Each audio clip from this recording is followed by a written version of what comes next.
As he goes through turn 12 here, Steve, it looks like he's trying to avoid that 20. Yeah, so the 20's coming to pit road, running as low as he can, but that forces the 45 into the second lane, and I just think the second lane has less grip, right? I think it's hard to tell you see the tire tracks he's carrying. The 23 behind him is almost faster than the 45, but because he's in the preferred lane down here on the bottom, you see the tire tracks, it's clean.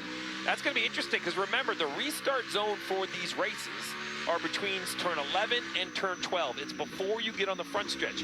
You restart there, you have to maintain, oh man, as I thought the 54 was going to get into the wall in front of the 45. You have to maintain your lane, so you're going to be forced into the second groove.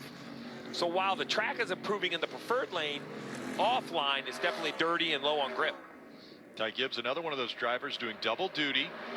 He'll race this afternoon in the Xfinity Series and then be racing tomorrow for the Cup Series, which he's practicing now. We see those bumps as he went into turn 4. Last lap, he ran the fastest lap of practice on lap 10.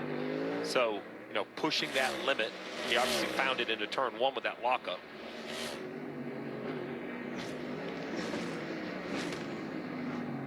Dave.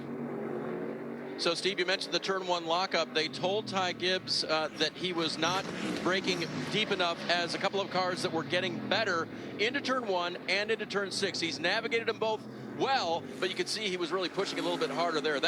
Steve, you give him spots where you can improve on, but you don't want to over-improve. That's great report, Dave. Basically, they're saying, hey, per the data we're getting, we think you can gain a little time here. So he's down in. And that is a panicky moment for the race car driver. I mean, you're talking 3 or 4 more feet, and he makes contact with that right side tire barrier. I mean, look how close it is. Thankful they kind of tapered that barrier off, or he would have found an issue. Here was the lockup, though, right there. And he really locked it up.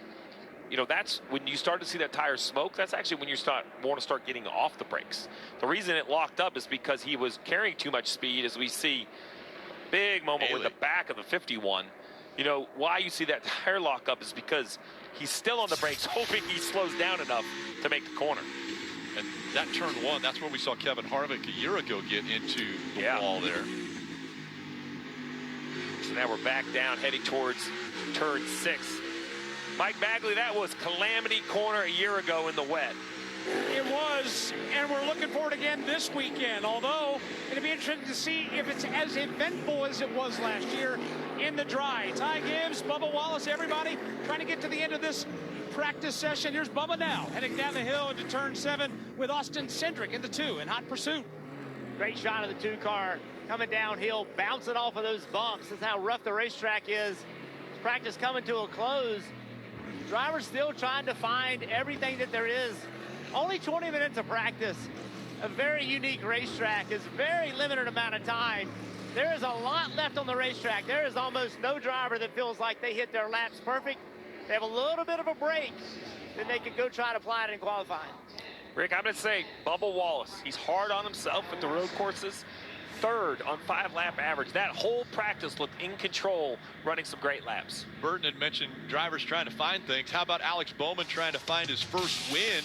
And he was at the top of that 5-lap average. Could Bowman surprise people here in the streets of Chicago?